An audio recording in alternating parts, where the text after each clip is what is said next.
Hello everyone and welcome to my exclusive doubt solving lecture series for all the students who are appearing for CET, JEE Mains and NEET examinations.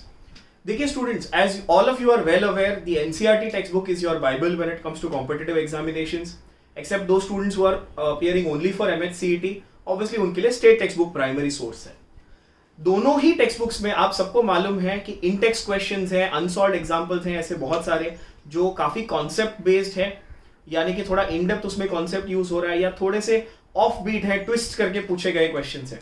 Now I know that those questions are theoretical, but as you are well aware guys that in many of the previous years examinations, भले वो JEE हो, CET हो, NEET हो, कोई भी examination हो, इन questions में से state book as well as NCERT text book के ये सारे क्वेश्चंस डायरेक्टली उठाकर एज इट इज पूछे जाते हैं in the form of MCQs in your examinations. So obvious है कि ये जो क्वेश्चंस है, ये जो सेट ऑफ क्वेश्चंस है, these form a very important chunk और अ पार्ट और a factor of your preparation for your competitive examinations. यहाँ पर इस वीडियो लेक्चर सीरीज में एक बहुत ही सिंपल सा काम मैं यहाँ पे करने वाला हूँ आपके लिए, कि जो भी क्वेश्चंस बच्चों ने मुझे डाउट्स अपने स्क्रीनशॉट्स भेजे हुए हैं इंस्टाग्राम पे, व्हाट्सएप पे, बहुत सारे सोशल मीडिया पे बच्चे रोज भेजते हैं कि सर ये क्वेश्चन का आंसर बताओ, या इसका हमको एक थोड़ा सा शॉर्टकट बता दो, ट्रिक बता दो, या इसको याद करके जाना है, रट्टा कैसे मारना है, बहुत सारी चीजें पूछते हैं.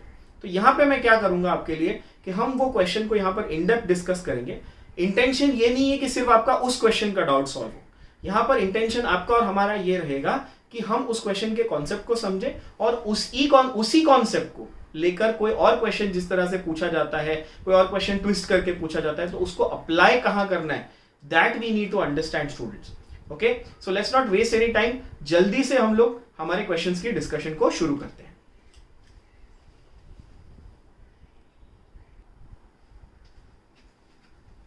तो स्टूडेंट्स, सबसे पहला जो टॉपिक हम ले रहे हैं that is solution and colligative properties.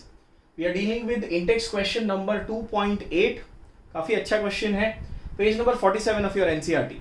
देखिए आप लोग यहाँ पर, आपका काम है सिर्फ क्वेश्चन पे आप फोकस करो, उसका सॉल्यूशन किस तरह से उसको अप्रोच करना है उस पर आप फोकस करो. बाकी जो रेलेवेंट इन्फॉर्मेशन है, जो नंबर्स वगैरह है, वो तो यहाँ पर बोर्ड पे दिए हुए. ठीक है, तो लेट्स एनालाइज द क्वेश्चन. इसको हम लोगों को कम से कम टाइम में फटाफट कैसे सॉल्व करना है ये देखते हैं. ठीक है, तो क्वेश्चन को पहले 30 सेकंड में आपने फटाक से पूरा रीड करना है, समझना है. वेपर प्रेशर दिया है pure liquids, keyword pure liquids है, दो लिक्विड्स है ए एंड बी. ए का प्योर वेपर प्रेशर दिया हुआ है 450 mm of Hg. बी का प्योर फॉर्म में वेपर प्रेशर दिया हुआ है 700 mm Hg. टेम्परेचर आपको दिया है 350 केल्विन. अब वो बोल रहा है find the composition of liquid. दो पार्ट्स में क्वेश्चन को डिवाइड किया. देखो आप, पहला वो बोल रहा है composition of liquid mixture if the total vapour pressure is 600. तो वो बोल रहा है कि भाई 600 इसका जो ओरिजिनल था तो वो तो 450 और 700 था. ठीक है, ओरिजिनल 450 और 700 mm of Hg था.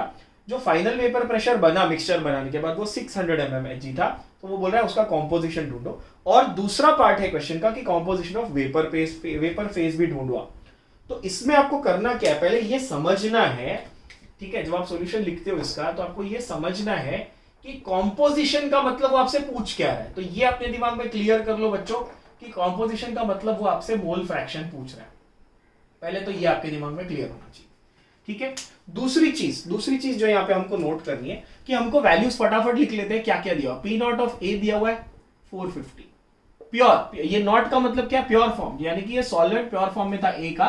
तब पी नॉट ऑफ बी कितना दिया हुआ है भाई हमको 700 दिया हुआ है. ठीक है, mm ऑफ Hg वगैरह ये हम डिटेल इतनी नहीं लिख रहे हैं, हमको शॉर्ट से सॉल्व करना.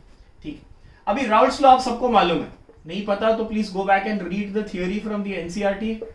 ओके, राउल्ट्स लॉ सिंपल क्या बोलता है कि P of A is P not of A into mole fraction of A. ये स्टेटमेंट ऑफ राउल्ट्स लॉ हम डिराइव करते हैं. बहुत सिंपल है, प्योर फॉर्म में जो वेपर प्रेशर था उसको मोल फ्रैक्शन से मल्टीप्लाई करो तो ये मिलता है. अभी B के लिए ये सेम लिखेंगे तो क्या लिखेंगे हम लोग, P of B is equal to P not of B into x of B.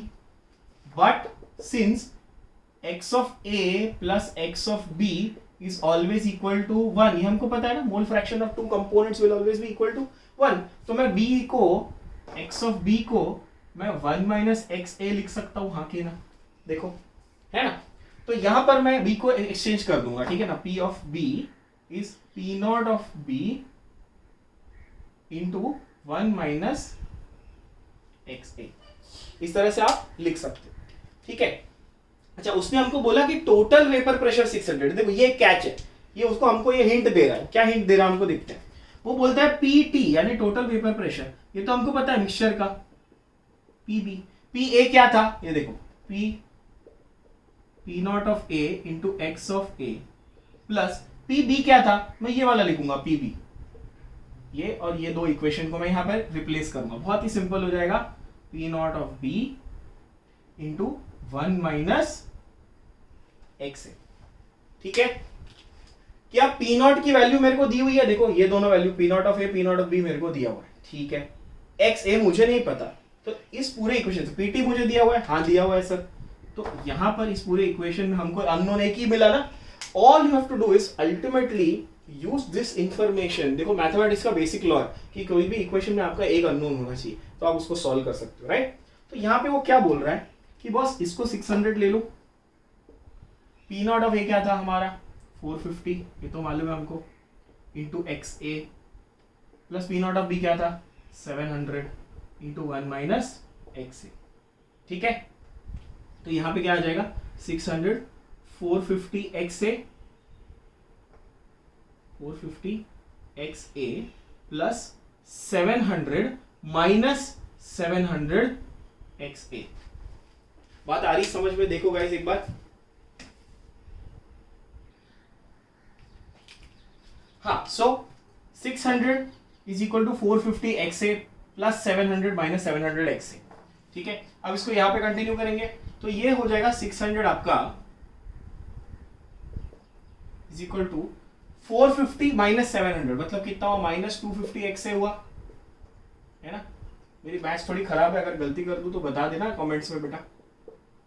Plus 700, इसको इस तरफ लेके जाएंगे, यहाँ पे लेके जाएंगे, सो 250 XA, सिंपल है ना, 250 XA बिकम्स 100, सो XA की वैल्यू क्या आ जाएगी 100 अपॉन 250, 1/25, राइट। तो कितनी आ जाएगी 0.4।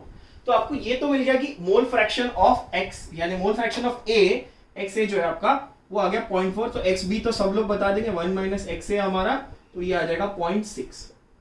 अब देखो यहाँ पे, यहां तक तो चलो इजी पार्ट था, ये तो ठीक है। अब यहां पर क्या हो रहा है, देखो आपको जो फाइनल वेपर प्रेशर है वो 600 दिया हुआ है, और दोनों सॉल्यूशंस का PA ये रहा, PB ये रहा। अभी ओरिजिनल भी मालूम है आपको, वो तो क्वेश्चन में दिया था, XA और XB भी मालूम है, ठीक है। जो आपको वो पूछ रहा है कि वेपर फेज, अभी कॉम्पोजिशन मतलब मैंने आपको बोला कि मोल फ्रैक्शन निकालना था, तो मैंने मिक्सचर का कॉम्पोजिशन निकाल लिया। मिक्सचर का कॉम्पोजिशन क्या था 0.4 0.6, ये तो मैंने निकाल लिया, ठीक है। अब वो बोल रहा है कि मेरे को वेपर फेज का भी आप निकाल के दो, तो वेपर फेज कॉम्पोजिशन क्या है, देखो ध्यान से, वेपर फेज का कॉम्पोजिशन क्या है, ठीक है। तो वो बोलता है बॉस PA, ध्यान से देखना, मैं P नॉट A नहीं लिख रहा हूं, PA इस P not A into XA, अभी मेरे को वैल्यूज पता है ना, तो 450 इंटू 0.4, ठीक है, 450 इंटू 0.4 आंसर आता है 180, कैलकुलेट करके देख लेना। PB P not B into XB कितना आएगा 700 इंटू 0.6, देखो बच्चों समझो ये, तो उसने मेरे को 600 की वैल्यू दी थी, मैंने दोनों का इंडिविजुअल वैल्यूज निकाल लिया, 180 और 420, देखो 7 6 42 और ये 45 4 180 होता है, बराबर है। यहां पे ये कर लिया। अब last part of the question जो बहुत अच्छा है और बहुत इंपॉर्टेंट है, जो आपने पहले सॉल्व नहीं किया होगा जो चीज को पहले, देखो तो यहां पे वो क्या बोल रहा है कि हमने वेपर फेज में आपको पूछा है, वो बोल रहा है कि भाई हमको वेपर फेज में आप बताओ, तो वेपर फेज का कॉम्पोजिशन अगर आप देखो, वेपर फेज का मोल फ्रैक्शन आपको अगर निकालना है तो उसका फॉर्मूला क्या है बच्चों, उसका फॉर्मूला सिंपल है कि अगर मेरे को PA का वेपर फेज का कॉम्पोजिशन निकालना है, यानी कि XA not sorry PA XA mole fraction of A in vapour phase is total pressure जो था हमारा, टोटल प्रेशर जो था, ठीक है, उससे डिवाइड करेंगे उस कंपोनेंट के vapour pressure. Again mind you यहां पे नॉट नहीं है, ये वैल्यू आएगी, तो 180/600, बात समझ में आ रही है? 180/600, तो XB का क्या रहेगा वेपर फेज में भाई? Again it will be PB upon the total vapour pressure which will be 420/600। देखो ओके, ये वैल्यू क्या आ जाएगी, ये आप कैलकुलेट करो, आपको आंसर फटाफट मिल जाएगा। ठीक है, आंसर आपका आएगा 0.3 एंड ऑब्वियसली 0.7। अच्छा, यहां पर भी आपको अगर 1.3 आ गया तो दूसरा आपको 0.7 इजीली मिल जाएगा। ठीक है, so that is the entire solution. Now ऐसे क्वेश्चंस जैसा मैंने कहा कि ये नीट में आपके नीट में और जेई के एग्जाम में डायरेक्टली आपको पूछे जा सकते हैं, तो इस पे आप ध्यान दो, इस पे फोकस करो और इसको जितना आप फास्ट सॉल्व कर सकते हो। क्या क्या आपको ट्रिक्स यूज करनी है, आपको 1 - XA हमेशा, XB जो है 1 - XA वाली ट्रिक हमेशा याद करके रखनी है। दूसरा, अगर एक वैल्यू आ गई तो दूसरी वैल्यू इमीडिएटली पता चलेगी। ये जो वेपर फेज के मोल फ्रैक्शन का फॉर्मूला है, ये बहुत लोगों के लिए नया हो सकता है, तो चिंता मत करो, एक बार आपने सॉल्व कर लिया, आगे के लिए आपको याद हो जाएगा। ओके।